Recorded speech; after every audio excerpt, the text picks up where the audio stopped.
Tous les ans, le jeudi saint, l'Église nous fait revivre le dernier repas de Jésus avec ses apôtres.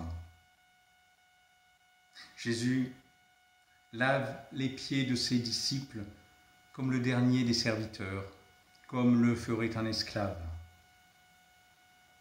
Il se met à table et il fait partager à ceux qu'il vient appeler ses amis le pain et le vin, son corps livré et son sang versé pour la multitude. C'est un exemple que je vous ai donné afin que vous fassiez vous aussi comme je l'ai fait pour vous, nous dit ce soir Jésus. Humilité et amour. Voici ce que le Christ nous demande et nous rappelle peu de temps avant d'entrer dans sa passion.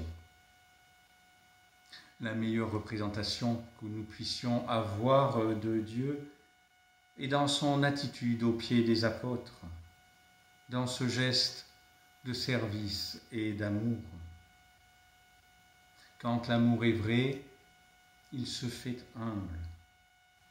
Et quand l'amour est vraiment humble, il s'épanouit totalement dans le service. Les chrétiens doivent y trouver leur joie, leur courage et leur espérance. Être disciple du Christ aujourd'hui, c'est précisément ceci, reconnaître Dieu en Jésus, à genoux, aux pieds des apôtres.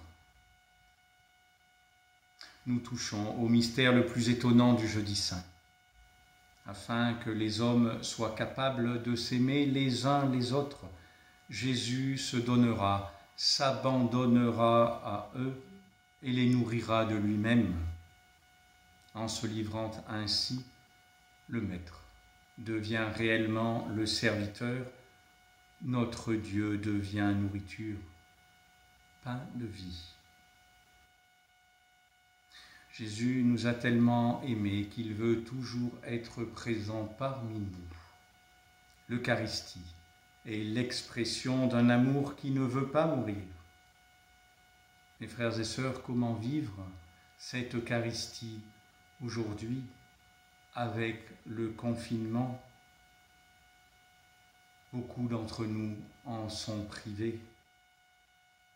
Alors, que notre communion soit spirituelle et que ce manque creuse encore plus en nous cette soif de recevoir le Christ, non par habitude, voire par automatisme, mais réellement comme un don surabondant de l'amour de Dieu pour nous qui sommes pécheurs.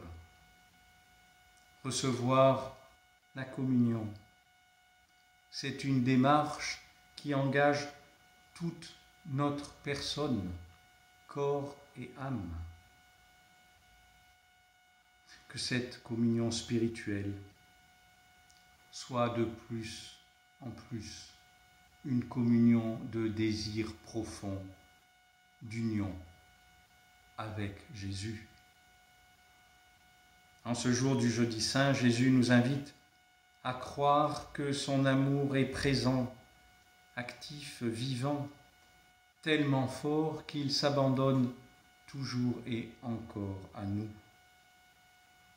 Ce n'est que dans la mesure où nous faisons l'expérience de l'amour de Dieu que nous nous laissons vraiment transformer par lui, convertir en lui, que nous deviendrons capables d'aimer à notre tour comme lui-même nous aime. Amen.